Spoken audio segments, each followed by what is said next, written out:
नमस्ते. आपण आनेगावला आलो आहोत. काल जी घटना घडली, जुन्नर तालुका खरं तर या गोष्टीने हादरून गेला. आनेतील आमचे एक सहकारी तुषार दाते यांचा जो निर्गुणपणे त्या ठिकाणी हत्या केली, निर्गुणपणे जो खून केला, प्रचंड हादरा देणारी खरं तर घटना आहे.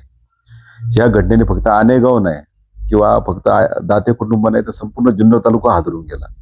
आणि या तुषारबद्दल खरं तर एक सुशिक्षित तरुण ज्याचं बीएड शिक्षण झालं होतं, जर खरं तर त्यांनी नोकरी केली असतो कदाचित शिक्षक झाला असता, परंतु वृद्ध आई वडिलांचा त्या ठिकाणी सांभाळ करणारा आमचा हा तरुण सहकारी शेती सांभाळून त्या ठिकाणी घरी दुधाचा व्यवसाय करत होता. आणि तुषारला काल एका नराधामाने त्या ठिकाणी सायको किलर म्हणता येईल खरं तर साहेब, अशा त्यांनी येऊन पहाटे 5:30-6 वाजता तुषारची त्या ठिकाणी निर्गुण हत्या केली. इतकी म्हणजे ही जुन्नर तालुक्याच्या आपल्या शिवजन्मभूमीला काळीमा फासणारी घटना आहे.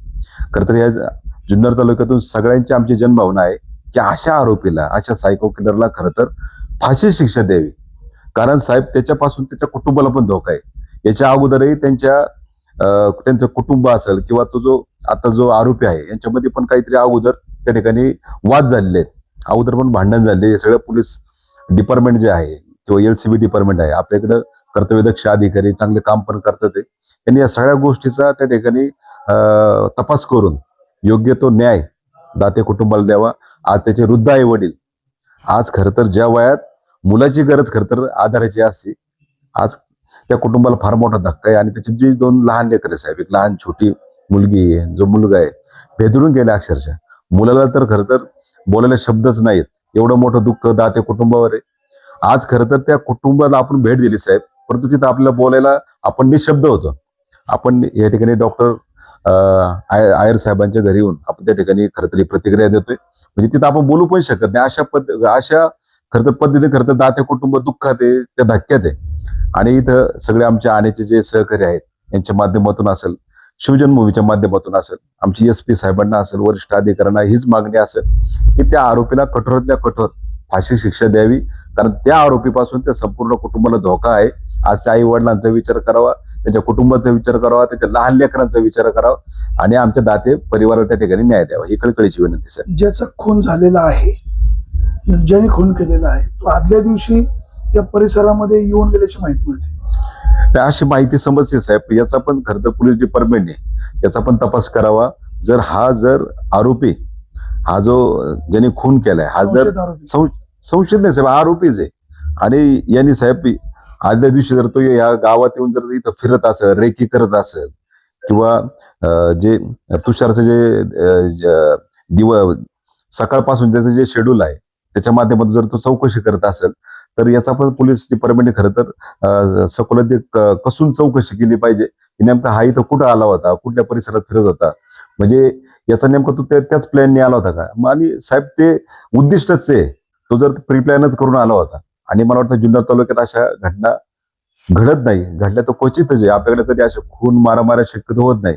आपल्याकडे हा शेतीप्रधान तालुका आहे, आपला कृषीप्रधान तालुका आहे, शिवजन्मभूमी आहे. आपले संस्कार या तालुक्याला चांगले आहेत. आपल्याकडे काही कुठली MIDC नाही, कुठलं गँगवॉर नाही. परंतु अशा पद्धतीने जर एखादी घटना घडली ही हळद देणारी घटना आहे साहेब. अनेक गावात जरी घडली पण याचं संपूर्ण जुन्नर तालुक्याला याचं नक्कीच दुःख आहे. तर प्रमोद क्षीरसागर हे आपल्या आळ्याला PI म्हणून होते, ते आता LCB ला इन्चार्ज आहेत. तर त्यांच्याकडनं काय अपेक्षा, काय मागणी करा?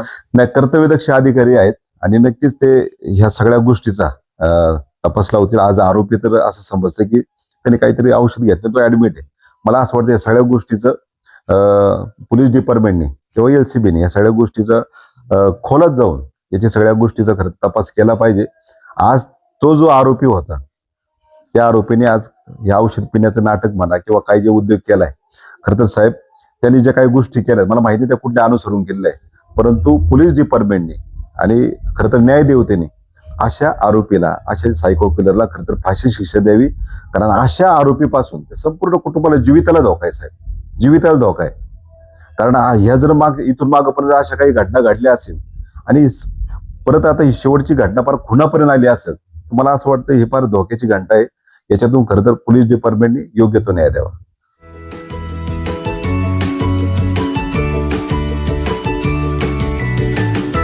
बातम्या शेतीच्या,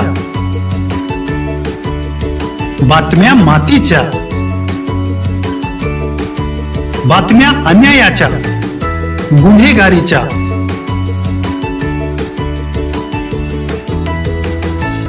राजकारणाच्या आणि समाजकारणाच्या,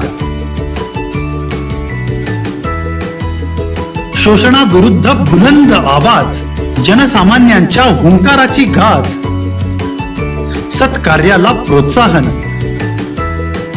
दुष्कृत्याला अनुशासन, निर्भीड, निस्पृह, सडेतोड, बेधडक आणि रोखठोक म्हणजेच विघ्नहर टाइम्स. शोध बातमीचा, ध्यास सत्याचा. आपलं चॅनल, आपली बातमी. सबस्क्राईब तर कराच, पण बेल आयकॉनवर क्लिक करायलाही विसरू नका.